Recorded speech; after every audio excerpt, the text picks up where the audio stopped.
أنا أحمد عبود، بزنس ديفلوبمنت مانجر في بزنكس وكونسل ماسترز. بزنكس وكونسل ماسترز هم هولدنج واحدة. بزنكس بتنظم معرض بزنكس اللي هو بزنكس اكسبو. ده معرض للاستثمار والفرانشايز في مصر. الاستثمار بصفة عامة إذا كان هو فرانشايز أو استثمار في الكافيهات والريستورانتس. كونسل ماسترز هي الشركة اللي بتدير ممشى أهل مصر ونور سكوير مول. نور سكوير مول هو في العلمين الجديدة.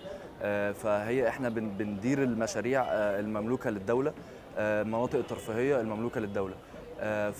فبالنسبه لبزنكس احنا بقالنا 5 سنين بنعمل معرض بزنكس. فبالنسبه لنا السنه دي كانت حاجه مهمه قوي ان احنا نعمله على الممشى، لان ده نموذج بالنسبه للمرحله اللي احنا مرينا بيها، ان احنا ناخد الممشى از بروجكت او كمشروع ونطوره وبعد كده نعمل له ليسنج ونبقى الاوبريتور بتاع الممشى.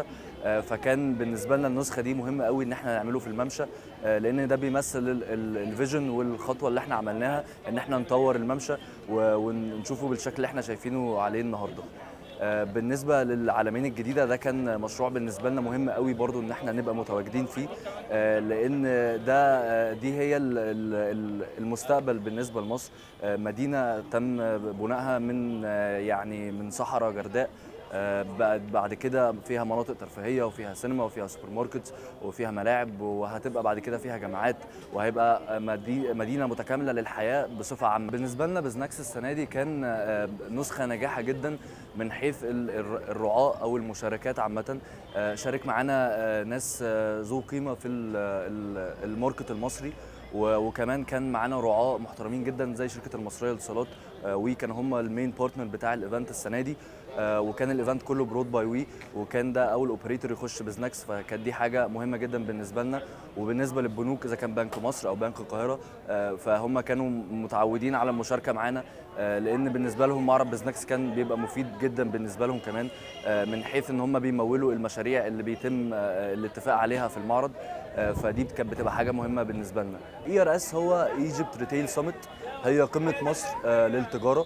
هو بيجمع كل الناس العناصر المهمه في التجاره في مصر، اذا كان هو تجار، او اذا كان هم ناس بتقدم سيرفيس، او اذا كان هم ناس بتسهل في التمويل، او اذا كان هو سبلاي تشين. فكل ما هو ليه علاقه بالتجاره في مصر هيبقى موجود في ERS، اللي هو هيبقى في شهر 2 ان شاء الله السنه الجديده. وده هيبقى النسخه الثالثه منه. وبرضه يعني منتظرين ان احنا هيبقى نسخه ناجحه جدا زي بزنكس وزي النجاح اللي احنا شفناه في بزنكس السنه دي. السنه اللي فاتت كان بمشاركه فيكتوري لينك، ماجد الفطيم.